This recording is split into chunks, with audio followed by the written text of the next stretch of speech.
এইটো কৰিলা তাৰমানে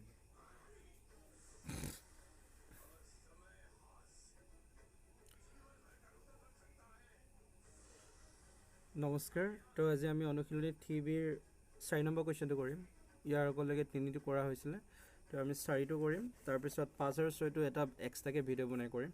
এইকেইটা অকণ বেলেগ ধৰণৰ অংক গতিকে আমি 4টো আজি চাম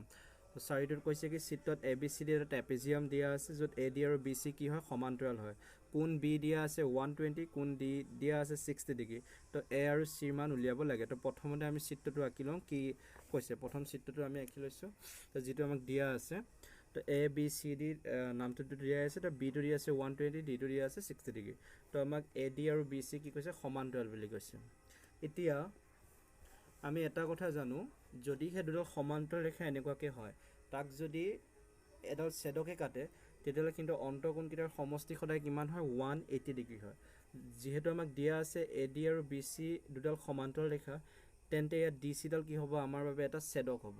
তো DC টোৱে AB আৰু BC AD আৰু BC কাটিব তো তাৰ বাবে কি হৈ যাব DC ডাল ছেদক হৈ যাব গতিকে এটো বিন্দু এটো কোণ আৰু এটো কোণ কি হ'ব অন্তঃকোণ হ'ব তো D আৰু C ৰ মুঠ কোণ কিমান হ'ব 180 ডিগ্ৰী হ'ব সেইভাবে লিখিছো সাইডত অন্তঃকোণ তো তেতিয়া কি হ'ব আমাক D অলৰেডি দিয়া আছে 60 ডিগ্ৰী তো ইয়াৰ পৰা আমি C টো উলিয়াব পাৰিম তো D ৰ জায়গাত আমি 60 পাতিলো তো 60 প্লাস C ইকুৱেল টু 180 হ'ব তো যেটা 60 টো খুফালে আহি যাব 180 - 60 ইকুৱেল টু 120 অৰ্থাৎ আমাৰ কোণ C আহিব 120 তবে ঠিক একেদৰে যদি আমি চাও A আৰু B টো কি হ'ব অন্তঃকোণ হ'ব তো ইহঁতৰ যোগফলও কিমান আহিব লাগিব 180 ডিগ্ৰী তো সেইভাবে লিখিছো ইয়াটো A plus B equal to 180 degree তো A টো আমি নাজানো উলিয়াব লাগে তো B টো দিয়া আছে 120 তো গতিকে A plus 120 equal to 180 তো 120 যেতিয়া খুফালে আহিব তো 180 minus 120 degree equal to 60 degree হ'ব আমাৰ আনসাৰ তাৰ পিছত আমি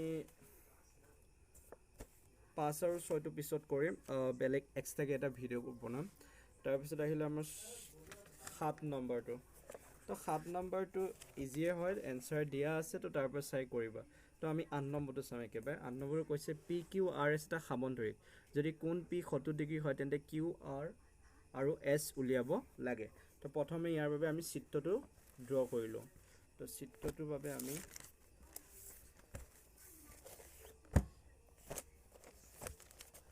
তো আমাৰ চিত্ৰটো হ'ব এনেকুৱা ধৰণৰ PQRS য'ত P দিয়া আছে 70 ডিগ্ৰী যদি P টো 70 ডিগ্ৰী হয় তেতিয়া হলে R টো 70 ডিগ্ৰী হ'ব কিয়নো এটা সামন্তৰিক বিপৰীত কোণ দুটা সদায় সমান হয় গতিকে কোণ P ইকুৱেল টু 70 ডিগ্ৰী তো এইটো দিয়া আছে আমাক কোণ P ইকুৱেল টু 70 ডিগ্ৰী তো কোণ P ইকুৱেল টু কোণ R যেহেতু বিপৰীত কোণ যদি P টো আমাৰ 70 ডিগ্ৰী হয় তেন্তে R টো হ'ব আমাৰ বাবে 70 ডিগ্ৰী তাৰ পাছত প্ৰশ্ন হ'ল এতিয়া আমি R টো পালো এটা আমাক লাগে Q টো তো Q আৰু R টো হ'ব আমাৰ বাবে সন্নিহিত কোণ এডাল ৰেখাৰ বা এটা বাহুৰ যিকিটা অন্তিম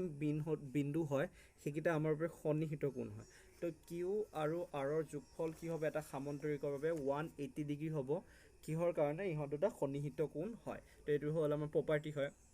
Q plus R equal to 180 degree যেহেতু আমি R টো অলপ আগত 70 ডিগ্ৰী উলিয়াইছো গতিকে Q plus 70 degree equal to 180 degree তো 70 টো যেতিয়া খুফালে আহিব তো 180 minus 70 ডিগ্ৰী equal to 110 আহিল গতিকে আমাৰ যেটো Q ভ্যালু আছিলে Q টো আমাৰ কি হৈ গল 110 আহি গল যেতিয়া Q টো 110 আহিব তো S টো obviously কিমান আহিব 110 আহিব কিয়নো Q টো হৈছে S ৰ বিপৰীত কোণ গতিকে S টো আহিলে আমাৰ 110 গতিকে QS